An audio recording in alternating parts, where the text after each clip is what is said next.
Hi, everybody. How are you doing? I'm Dr. Gail, and this is Steve Neal. And thanks for joining us today. You're And very welcome. You were kind enough to do our show. It's the yes, least I could do. so glad to have you here, Steve, to tell your story. There's so many viewers I have that'll be interested in your story, and they'll be interested in probably subscribing to your channel when they hear all about you and what your channel's about. And I have got quite a few sheets that I've been taking notes on you. So Okay. I've got all Yeah. sorts of things. So I'm and I'm and infamous, notorious. and I do want you to go into your journey about how as your youth and how it kind of developed, and starting off that, and then I have a few things that I'm really interested in that I'll be asking some questions on, and probably some viewers will ask questions also. Okay. So, you want to go ahead and get started, or you want me to ask questions? Well, you can ask questions because otherwise I'll go on ad nauseum. So Well, I'll say I will interrupt if you go a little bit too far on one you subject. have every right to do that. This is the Dr. Gail show. So, but anyway, I want to start off with 1958 when you're 6 years old. Okay. So we're going to start there and talk about that experience because there's so many people here in the chat. And we're trying to make this really comfortable for everybody to come out and talk about their own story. And your channel goes even further to make people comfortable. So actually, why don't we talk about your channel just a little bit first and Sure. how you do make people comfortable while people are coming in? Right. Well, I've worked in the motion picture industry all my life, and I've worked on everything from Star Trek to Ghostbusters, and I've been involved in television. And one of the things, to keep this short, is that Hollywood doesn't much care about this subject. It's just something that's sensational. They can exploit. If any of you watched the Manhattan Alien Abduction Netflix show, then you'll know what I'm talking about. If you've seen Fire in the Sky, you'll know what I'm talking about. They make a mockery of it, and they just exploit as much of it as they can, and change the events to get your money, to get your views, to get you into the box office. This has been every TV show I've ever been on. The skeptics are after me, and I've been on a lot of them during the 90s, which practically ruined my career in Hollywood. And I just got tired of it. And suddenly, after all these years working in the business, I have my own studio. Mary is the one who had the idea. Why don't we do our own show where we can allow these people who have these experiences, like myself, to come forward and tell their story to camera without an interviewer steering the narrative, without skeptics at the end saying, they just saw Venus, and the deal. We don't have Michael Shermer or Joey Nichols or any of that stuff. Just let them tell their story and reenact it as best as possible, mainly using my skills in Hollywood for all these years as a visual effects artist to try to recreate what they saw and what they experienced working very closely with them. Now, I've done this for years working with Yvonne Smith as an illustrator. And then in the 90s, I started getting into CGI, but now it's so well. What is CGI for those of Well, us? it's computer graphics, and animation. So a lot of people today use AI. I don't. It's really unsatisfactory. It's lame. It just does not do what I can do using my skills as an artist and creating visual effects. Because let's say someone describes a gray, but they describe it in a particular way, such as Sev did, where there were these wrinkles on its forehead. And what Hollywood would do is they'd find some gray somewhere that's already animated, and it looks sort of close, and they just use that, and it's terrible. Well, what I did is I said, okay, she gave me a drawing what she saw, and I spent days in a program called Blender, and I made the wireframe mesh and then painted it and detailed it. So it's the same thing as sculpting in clay, but you're doing it digitally. Then you can add a bone structure to it, and then you can add you can capture your movements on video and put it into that. It's called motion capture, and that goes for the face too. I have an app that allows my capture any facial expressions I make, or even if I'm talking, and make that character do that instead of hand animating it, although I do some of it. So in her show, you get to see her gray being the way she saw it. And it really grabbed her because she said, "What are you doing? Reading my mind?" And it's like, well, when people describe their experiences to me, I'm very visual because I'm an artist, and it may be something more because I'm actually seeing what they saw. Okay. So we did this show, and we started off doing 10-minute segments and 15-minute. The first one was actually 40 minutes long, and then after that, we got told by YouTube, "No, you got to do it 10 minutes, attention span, algorithm, blah blah blah blah blah." I blew all that off. I got tired of doing it because it wasn't allowing the person to tell the whole story, and it chopped it up. We had it in parts, and it just wasn't working. So with Judy Goldsmith and Susan's case, I let them talk all the way through. And so it's like a full hour show. And I'm spending a lot more time doing them, maybe, 2-3 weeks, maybe more. Right. So that it has a very high quality, what you would expect to see on network television, but coming from us instead. And then Mary we get lots of letters from people, and they don't want to be known because this stuff destroys families and careers and everything else, but they want to get it off their chest. So they write a letter into Mary, and then she reads it, and she protects their name and identity. And it's called Secret Stories, and it's a podcast, and she's done like 30 something or more by now. That's all on the channel. So the film series is on the channel, and that's on the channel. We also do a Friday night live stream, and then we have guests like yourself on, and just like we're doing now. We also have a community chat, which allows everybody from the community, which is a lot of people who have these experiences, to talk. We also have a support group that meets once a month, and they come to our home and we talk about this stuff to the wee hours. I'm probably missing something, but that's what the channel is. Yeah, well, I think one of the best things about it is that you are protecting them. You don't have to go on your show and say who you are. You don't even have to show who you are or anything like that. It's incognito, and you can tell your story and get it off your chest. And you will have all these people who are having the same type of experiences, and you can help them come forward also. Yes. So let me say hello to a few people that have come in Sure. now and give you a little bit of a break there. Hi, Suzanne. Hey, Rossi. Thanks for joining us today. Hey, Liz Daly. Hey, Dream Journey One. Thanks for being here. And hey, Son of Watt. Hey, Nancy.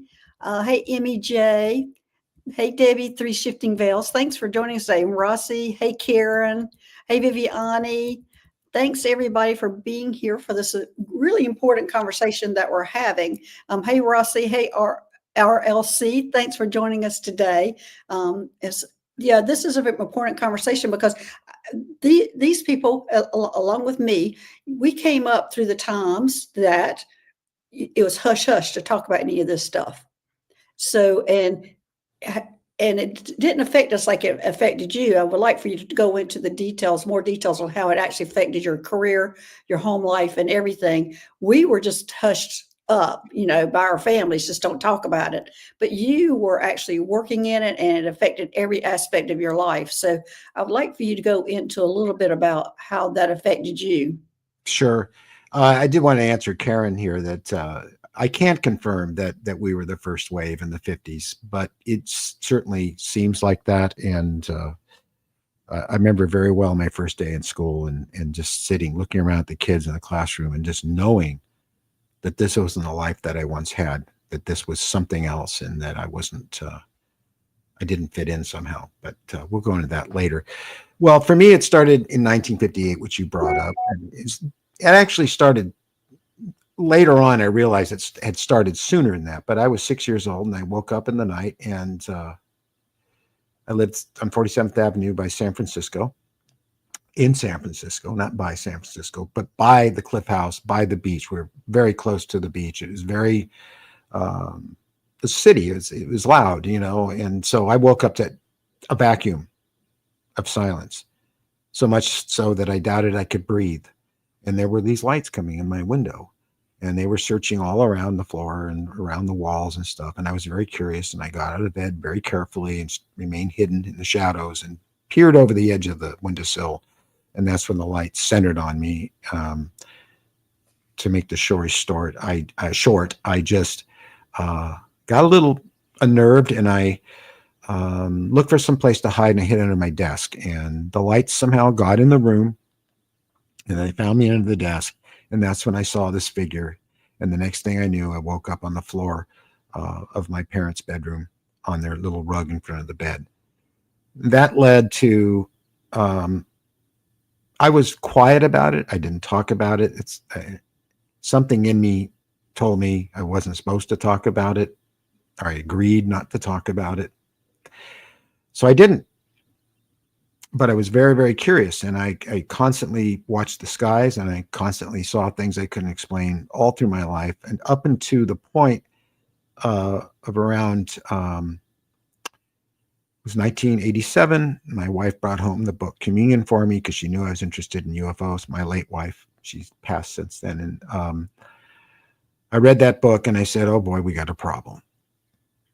And so I tried to reach out to Whitley, but I couldn't get hold of him. I mean, everybody was trying to get hold of him. And of course, they sent thousands of letters in and all that stuff. So I just let it go. And somewhere around 1990, 91, I got a phone call one night.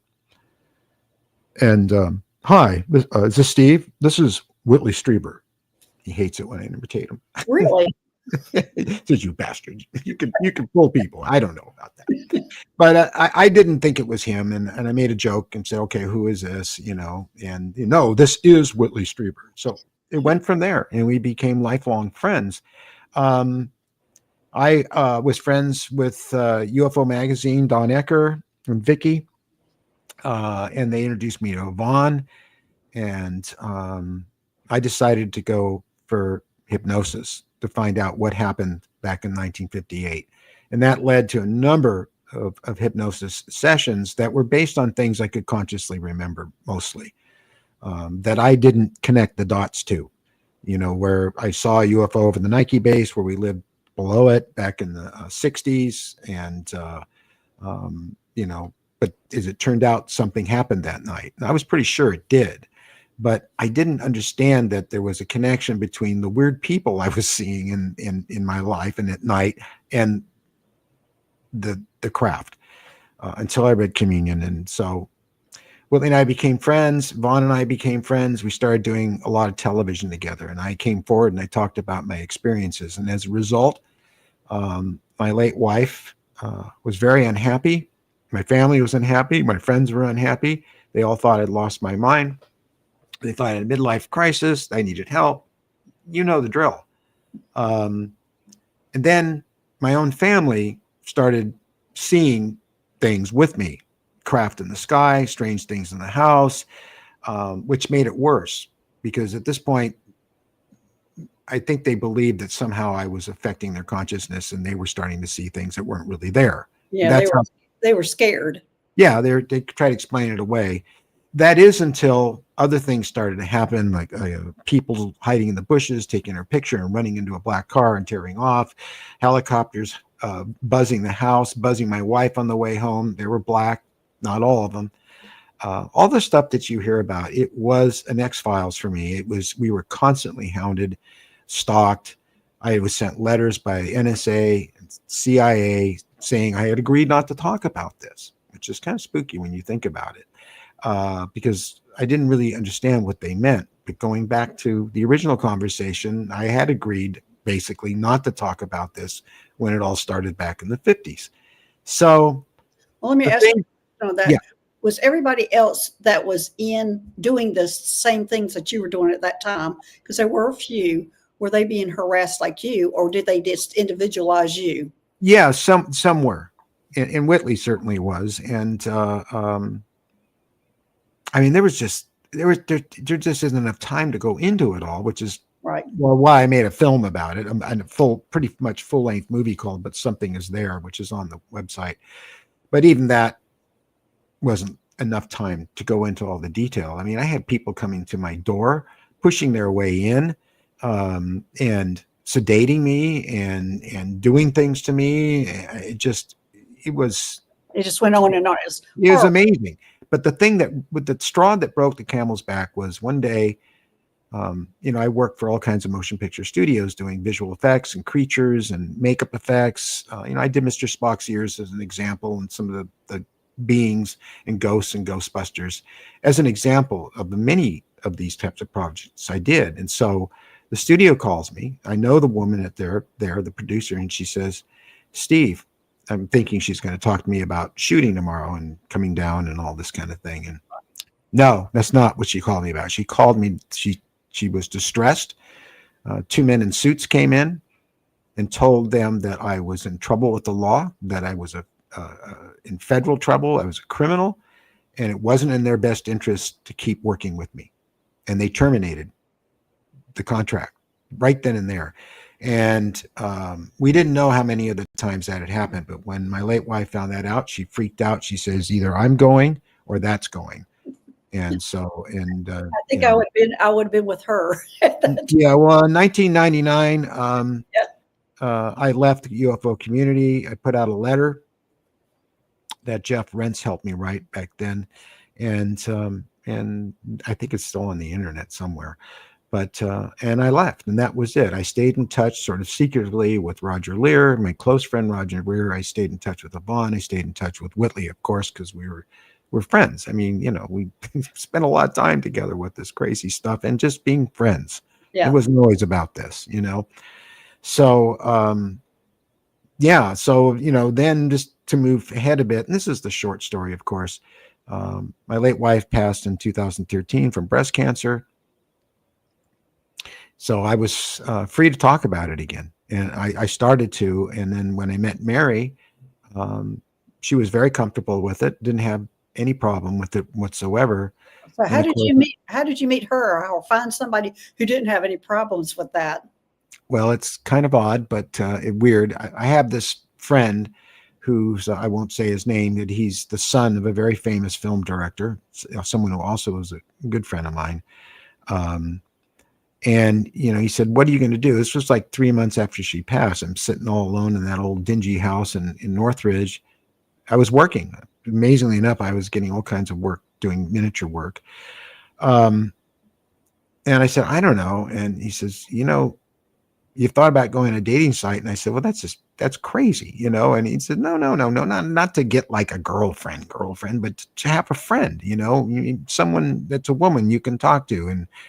And I just thought that was crazy. And but I thought about it for a couple of weeks, and I said, oh, why not? And of course, I got all kinds of people wanting to hook up with me and stuff. But then one day I was looking through at the people are there, because it was fascinating that people did that. And I saw this picture of this beautiful lady who I reached out to her and I said, you probably won't call me back or anything. I understand. But I just wanted to say, I think you're beautiful, because her whole write-up about herself and everything and her picture just were enchanting. But she wrote me back, and then we talked on the phone, and one thing led to another, and I ended up leaving Hollywood, or the Valley, and the heat and all that, and moved up here to Ventura with Mary 11 years ago now, going on 12. Was that a good move? Yeah, it was really a good move, and it was great to get away from the Valley and live by the ocean and in a beautiful place. It was Mary's idea to open up the studio. We opened that up 11 years ago. Okay. And we've been working together and doing all kinds of creative projects for film and our own personal. But of course, now it's all about breaking the silence. And so our entire work that we do, we get up 5:30 every day, and we work on this until the end of the day, every day, except the weekends. We try to take off as much as possible. So that's good. Well, I've got one question about your childhood, and that's the gardener, which I thought that fascinating. Could you tell us a little bit about Mr. Lee? Yeah.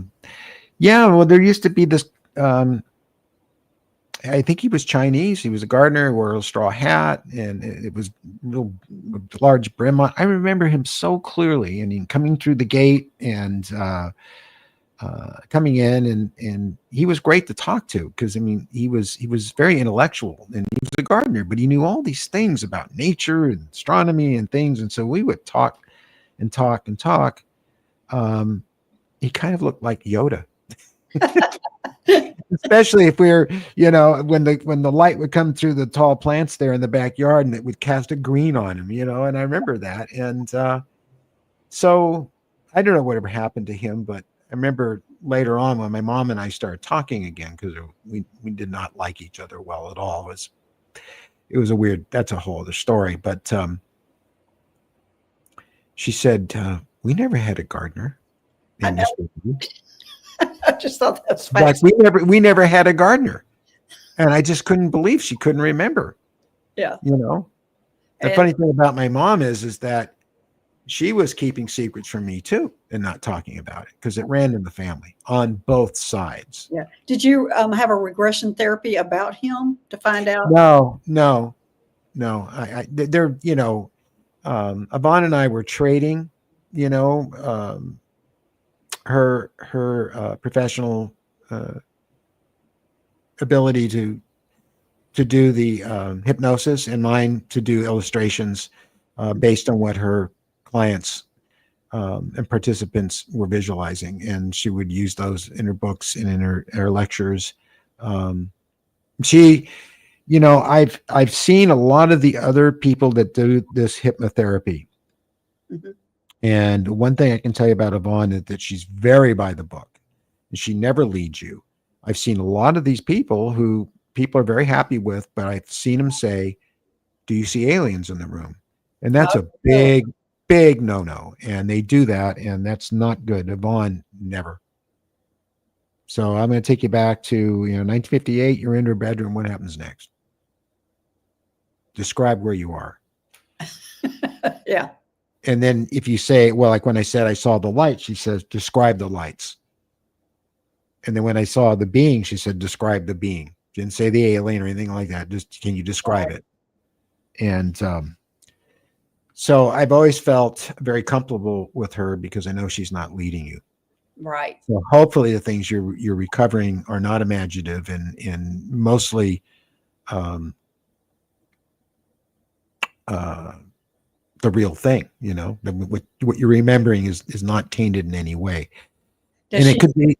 Does she specialize in that type of regression, or does she do all kinds of regression? No, she specializes in that.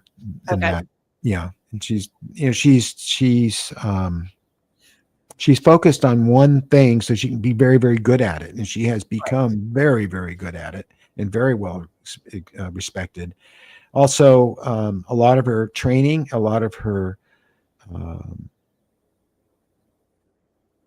teaching came from Bud Hopkins, and that's why I was particularly upset when I watched the Netflix Manhattan alien abduction series, because it was really not nice at all. It didn't portray Bud in a good light, and his late wife, she had a vendetta.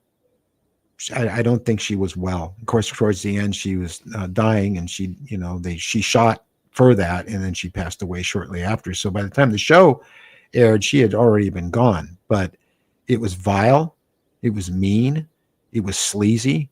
I And didn't watch it. Actually. you're not missing anything. Right. Really, well, not unless you want to stay informed, because a lot of people out there liked it. Oh, I thought it was great. You're just sour grapes, they'd say. No, you don't know your own field of interest, because if you thought that was good, then you just don't understand. And the same thing goes for Fire in the Sky. People argue with me all the time. Oh, I thought that was a great movie. You didn't like it? And I said, the whole abduction scene was made up. That's not what happened. Go read the book.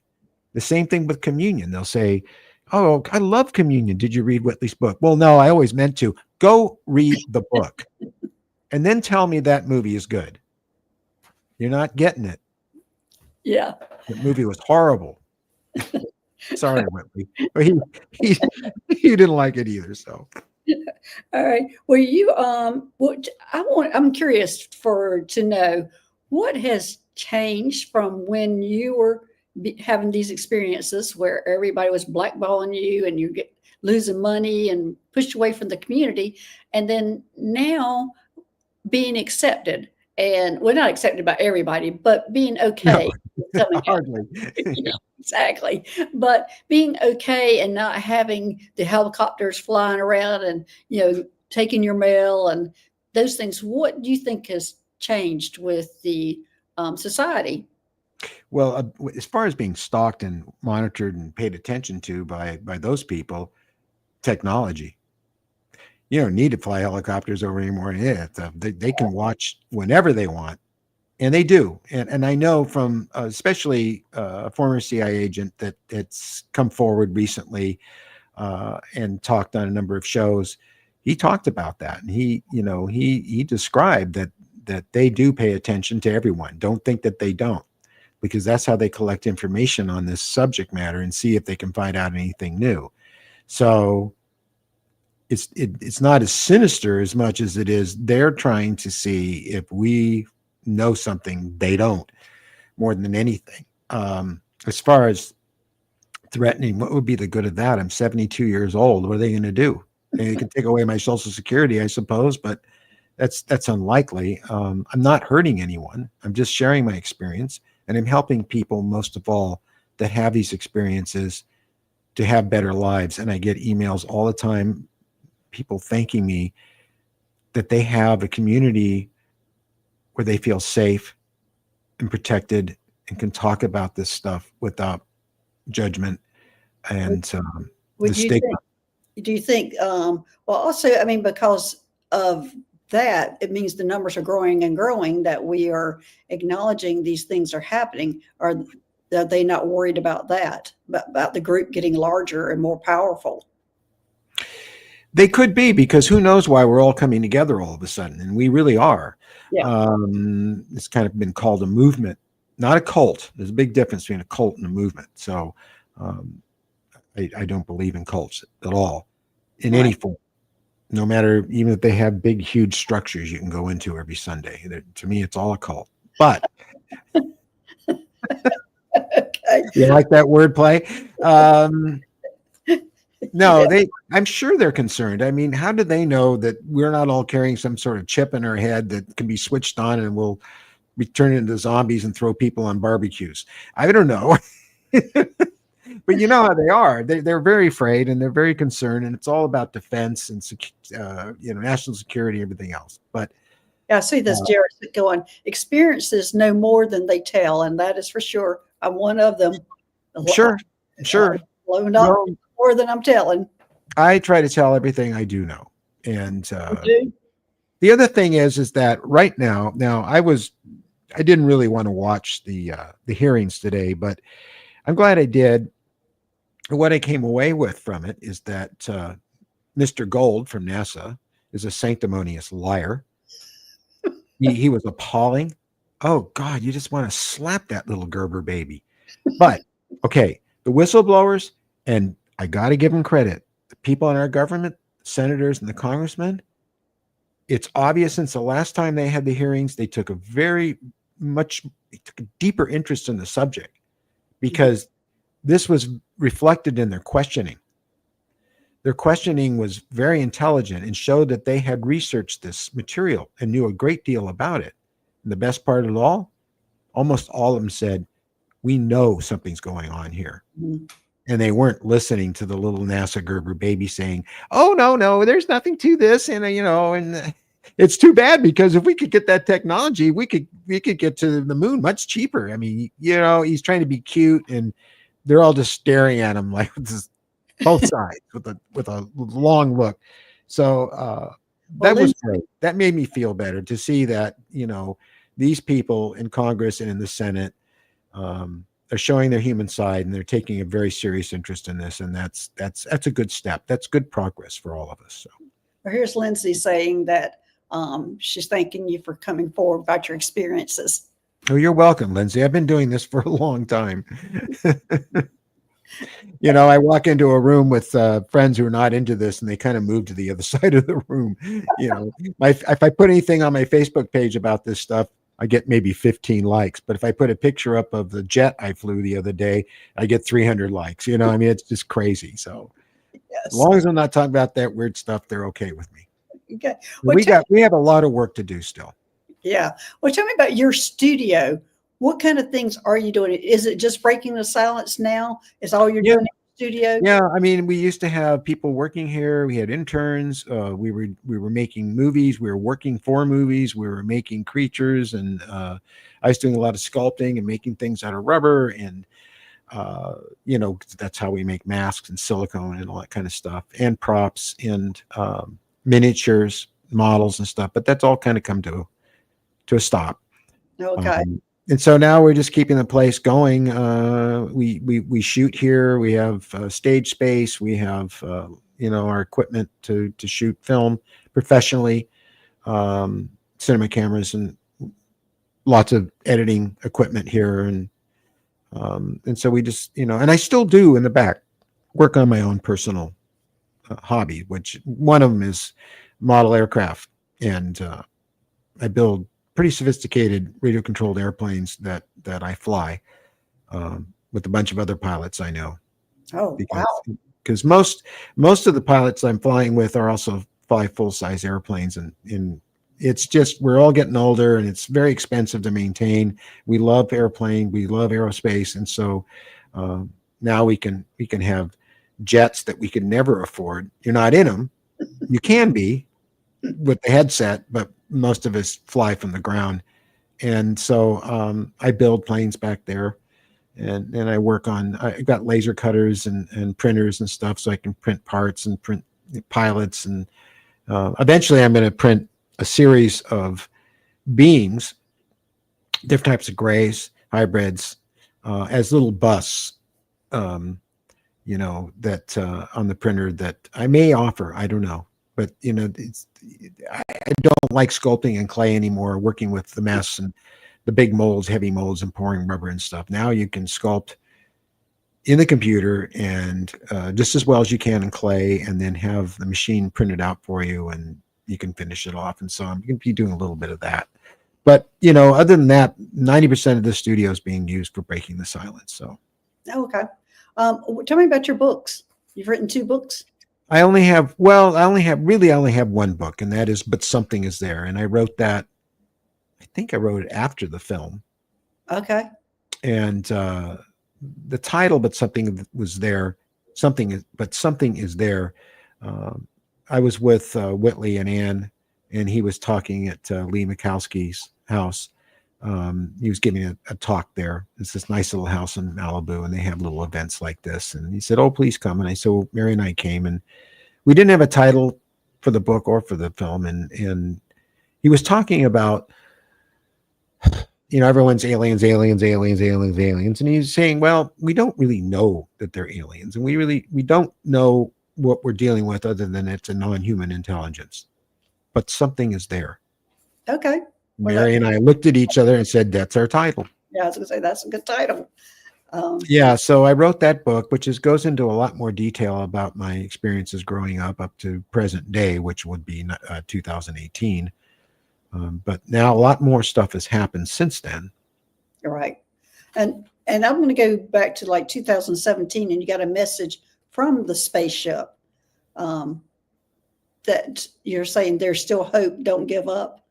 Yeah, well, that was an impressive night, because we didn't have an ending for the movie, at least not one that I liked. And I was talking to Whitley on my cell phone, and I straddled out to the backyard and just wanted to get out of the house. And I'm standing there and I'm talking to him, and I'm saying, "Don't have an ending to this film," and I just really want to come up with something. And I'm looking over my left shoulder, and I could see something in the sky. And I'm very conscientious of things in the sky, being an astronomer and a pilot, and I know my stuff when it comes to what's in the sky. And I look, there's this sort of this wobbling, wavering, shimmering thing, and I questioned whether or not it was an owl maybe flying towards us with the city lights cast underneath its belly, and it was kind of glowing. But then it became like in Star Trek with the cloaking. When it uncloaks, it was like a cloaking effect, a ripple, and there was this enormous triangle. It was amazing. I've seen a lot, but this was particularly amazing. I saw a triangle one other time with Mary, but we're in the car. But this as it flew over the car. But this time, you know, I didn't have a windshield. I wasn't in a moving car. I was standing there and I could see this thing coming towards me, and it was completely silent.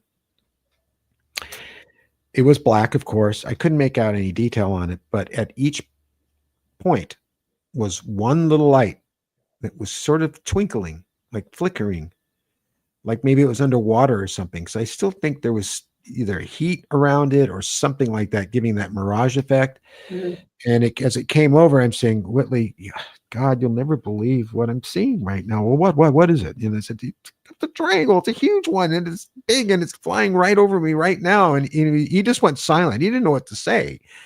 And I just described it, the whole thing, till it finally went past the tree line, and I couldn't see it anymore. I finished my conversation with Whitley, and as I was stepping into the house through the sliding back door, I stopped and I heard, "There's still hope. Don't give up." And that became the ending of the movie. Now, when they said that, how did you interpret it? Well, I heard it in the center of my head. How did I interpret it? I interpreted it. It was sort of blatant, really. I mean, I Did you took it. take that as personally, or did you take that as the collective, or? Yeah, the collective. I really felt they were saying, don't give up on the earth, and don't give up on everything. And you know, it felt like they were suggesting that something was going to happen that's going to turn things around. Well, that was what, 8, 9 years ago. So Yeah, you said it was what, 2017, I believe is what I wrote down. yeah, yeah, yeah. But you know, time is Yes. it's an illusion. So you know, really, Right. that was just moments ago. Okay. All right. Well, I'm going to ask if anybody has any questions out there for Steve about his experiences. Also, if any of y'all have experiences that you want to go on his show and not have to show your face or anything and describe it, then just get in contact with him. I got it, his YouTube channel going up here where you can see how you can go and subscribe to it, and also can contact him from there. But does anybody have any questions for Steve right now? Do you mind some questions, Steve? Well, I saw Lindsay saying, you know, you have to be so discerning who you talk to, and I would tell everyone here listening that we've been doing this for a year now, and at first, very few people came forward because a lot of people didn't know about my background with Roger Lear and Whitley and Yvonne and everything I'd done in the 90s. And so there's that trust you have to build. You've heard a million times, I have heard a million times from studios contacting me saying, we're doing a new show on this subject, and you know, we want you to come on camera, and we're going to interview. We're just going to let you tell your story, just how it happened, and we're not going to be judgmental, and we're not going to have skeptics, and we're not going to do the. And you trust them, and every time you watch the show, and you're humiliated. So I get that. But we've been doing this for a year, and we have yet to do that to anyone, and we never will. If Netflix was to come along today and say, "Look, we'll give you X amount of $1 million, and we'll take this over. You get to keep your hand in it," and I'd say, go to hell. Yeah. The only way that I would ever take any kind of financing or backing from anyone is if they were part of our community and they gave me the total control that Mary and I have right now. And I think there's a fat chance of that ever happening. So you are safe. You don't have to use your real identity. If you want to do a secret story, you send us your story as a letter, much like the communion letters. If you haven't read the communion letters by Ann Strieber and Whitley Strieber, I highly recommend them. These were thousands of letters sent to him after communion came out back in the 80s, and Ann put them together in a book. And a lot of the people are anonymous in there. All those letters are at the Rice University right now, along with their sketches. And the same thing's been happening with us. They've been sending in the letters, and they've been sending in sketches, and we have protected their identities, but they were able to tell their story, which really helped them. So you really are safe with us. Yeah, and I think that's great that you're offering that to everybody, and it is where you can go and just kinda unload all your information. Yeah, And also the sharing that information is gonna help others come forward also and get more comfortable with it. exactly. And then the people who are on the fence who have heard about this, maybe their friend has had this or someone in their family, they're going to be interested and they'll secretly watch some of this stuff. And if it's compelling and incredible to them, they may come over to our side and say, hey, you know what? There really is something to this. And that's why the hearings today were good. I was against them at first, but after I saw it happen, I knew it's going to win a bunch of people over who thought this was all a bunch of hocus pocus. So, so you're really helping. Disclosure is bigger than what's going on in Congress and the Senate. It's all of us, and we have a lot of information. We have a lot of experience with the UAPs our Air Force jets are chasing. We can tell them a lot about what's inside and what maybe the intentions are of the intelligence, and know that they're not a threat. At least what I've been dealing with is not a threat, and many of you who have been dealing with is not a threat. Okay, well, we got another question from Pogan 1983. Did they teach you about the thing we call consciousness? Wow, that's a good one. I would think that would be It, going it, back it, to it's guardian. everything. Yeah. It's everything because we are our consciousness is connected to all their consciousness as far as the mind can see. I won't say the eyes because it's so Right. big. And we're connected to every tree, every animal. Um, and our consciousness is not something that only exists in the here and now. It also is present in what people call the afterlife, the astral plane, the other side. And we have, as a race of beings, separated ourselves from that, not on purpose, but by the people who have been teaching us from the time we were little kids. We've been told to cut off from our inner child and get real, get to work, get busy, be an adult. And so you're just not connected with nature anymore. You're not connected with the cosmos, the stars. I mean, how many people go out and look at the stars every night? I do every night, and I always have, you know? And that would be a good start right there, because if people started doing that and actually connecting and actually taking time to watch that amazing little spider out in the backyard or in your house that you're going to scoop up and take outside, not swish. When you make that connection, this expands your consciousness more than any other thing.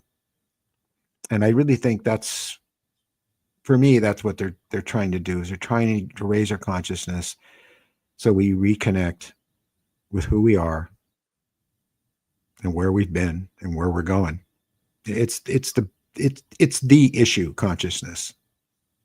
I'm going to address Ann Carter here. And Oh, hi, Ann. it looks like there's several people have had issues with the chat or the show that is being frozen, which I'm not sure why or what's happening. It has to be maybe on YouTube's end that's going on, because It's nice and smooth here. Yeah, it's been smooth on our end, but you're not the only one that's had a little bit of an issue. So don't feel alone, and don't think it. I'm not thinking it's probably one person's feed. Excuse me, feed. I'm thinking it might be a YouTube issue right now. Okay, here's another question from Hypnicity. How do we know if they are true UFOs or created by the government agencies? That's a great question. Well, yeah, I get asked that one all the time. And in fact, with the triangle I saw, people are always telling me that's a TR3B. TR3B was made up by Whitley Strieber in his book. Not it's them, I think. It was one of his books. And I've brought this up with him several times. There is no TR3B, at least not unless they adapted or adopted the name, you know. But here's the thing. I'm very involved in aerospace. I've been around pilots and Air Force pilots. I even knew Chuck Yeager. And the whole concept of a top secret aircraft is for it to be top secret. You don't fly it over populated areas so that people can see it, take pictures of it, and geez, let the enemy know what we have. When the Stealth 117A project started, they flew that over the Nevada desert, the test, I forget, the Dreamland, I think they called it. there's a test area there, and they flew it there, and they flew it there only, and no one ever saw it, period. For like 10 years, they kept that thing secret. They didn't fly it over Ventura, and it would have made a hell of a noise too.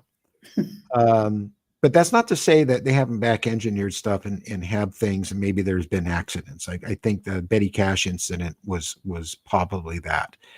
But in general,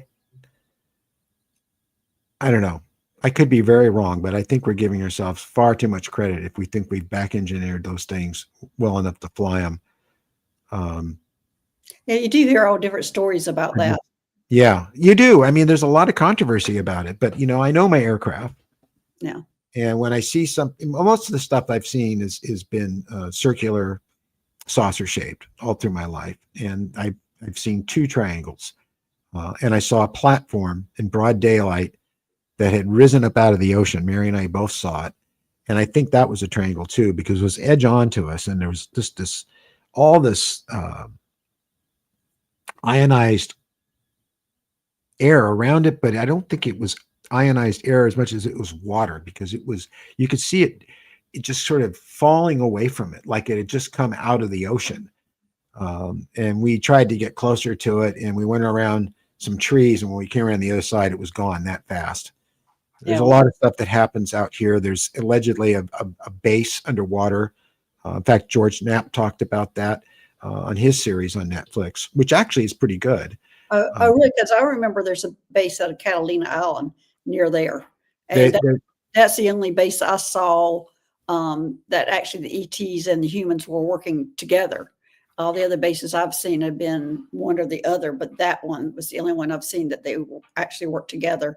Not that they really got along, but that's the one that they well, there's definitely something going on out at Point Magoo, and also the Channel Islands and that whole general area. There's a lot of stuff seen there. A lot of fishermen have talked about the glowing round shapes they've seen at night fishing under the water, and some of them saw them rise up and take off, and they're very frightened, and they don't want to talk about it because of the ridicule.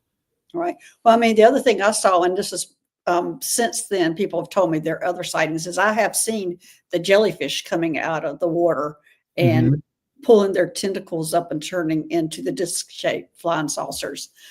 So I've seen that also. But we're going to go to the next question, because I've seen all sorts of crazy things. And this is from George, and it says, "That's why I like it here. George.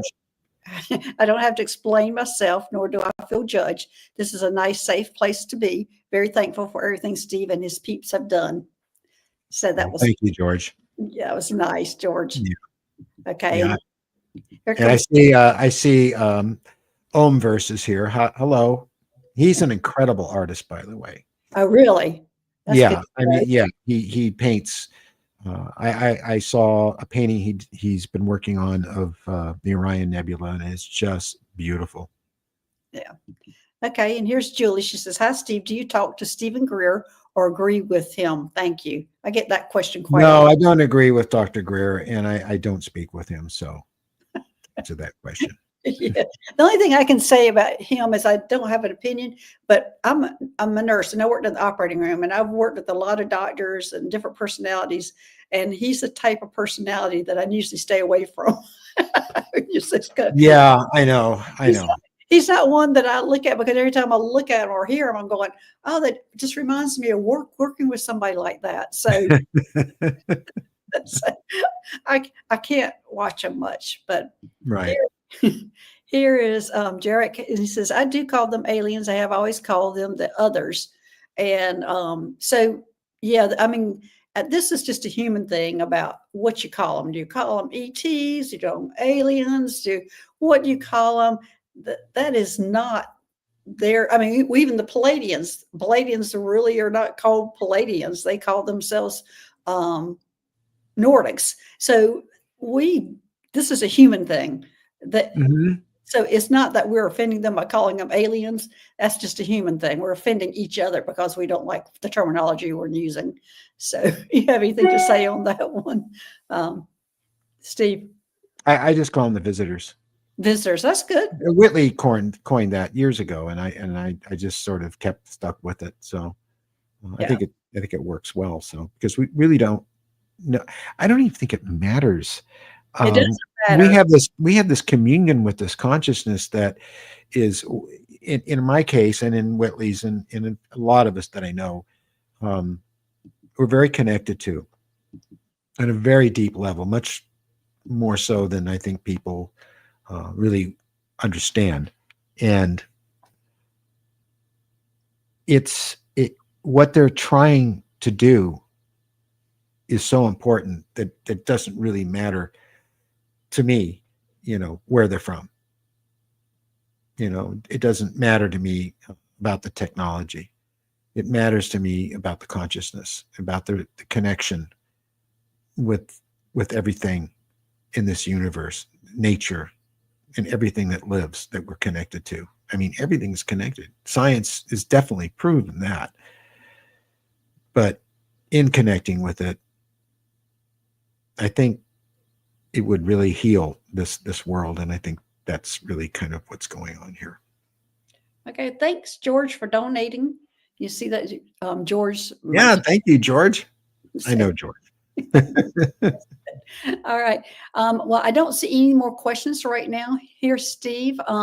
So I think we'll just go ahead and end the show right now. Okay. You have any closing words that you want to say to people? So we've had some new people come in. You might want to go by what your channel's about again so they can hear it. Okay. Well, Breaking the Silence is this week a year old. We've been doing this for a year, and the channel was made because I am an experiencer. I am someone who's had experiences with this all my entire life, and I wanted to give people a place to be that's safe, where they can talk to camera and tell their story without a narrator, without debunking at the end, like a show I won't mention. And we've been, like I said, we've been doing it for a year, and the quality of the productions that we make, the films, are as high end as you would get from any Netflix or Cinemax or anything like that. So the quality is very good. The production value is good. The reenactments that I do with CGI to recreate what you experienced and actually saw is very, very close to reality. So the people watching you tell your story can be very captivated and get very involved in what you're telling them, without someone coming along at the end saying, well, that person just drinks too much. And we did some research and we found out what that crap they saw was really just Venus. And of course the story